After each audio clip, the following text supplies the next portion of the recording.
so now that you're a bona fide main event superstar in the WWE, selling out all over the place alongside of Hogan, how was your relationship with him at this point?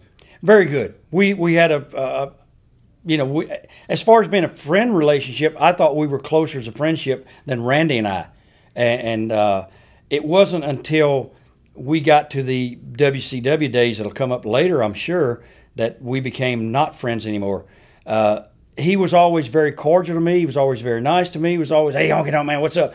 And he loved to listen to my interviews. I mean, he might be in the room sitting there, and he liked watching the stuff we did in the ring. He loved the matches myself and Macho Man had, because deep down inside he wanted to have those kind of matches. He wanted to go out and do all those kind of things, but I mean, the guy, he didn't have to do it. There was no way that him and Kamala could go out and have those kind of matches. There was no way that him and the one-man gang could go, or the Big Boss Man, have those kind of matches, because he was programmed with these big superheroes. And us guys that were 6 foot, 6'1", we didn't really get that big chance with him. It was guys that was 6'3", 6'4", and he had to work a big man's match.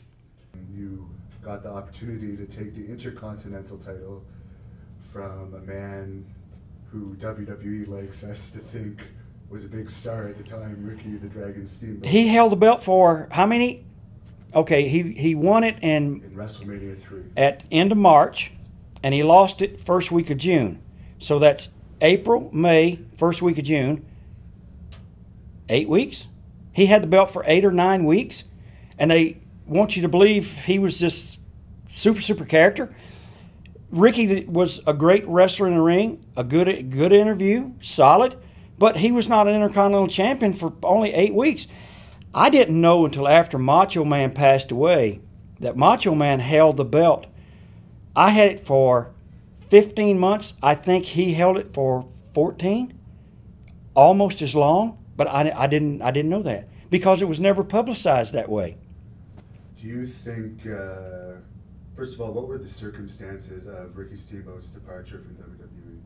Him and his wife were going through some problems, I think, and she wanted him to be off the road, because he'd been on the road just like us, 60, 70 days straight, 3 days off, 2 days off. She wanted him home. They had a new baby, and he succumbed to the pressure of a home life instead of, now, you're the Intercontinental Champion, and it's time for you to really get out there and push and make some money. And he wanted time off, and Vince just would not hear of that.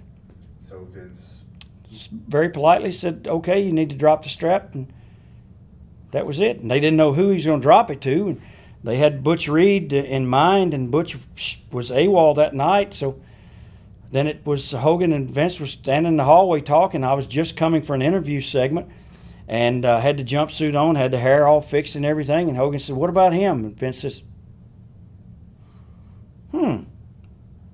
maybe so.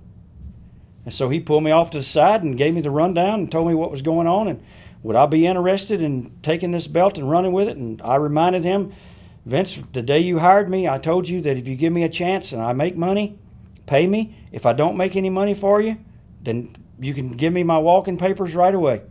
And I said, this is my chance to prove it to you.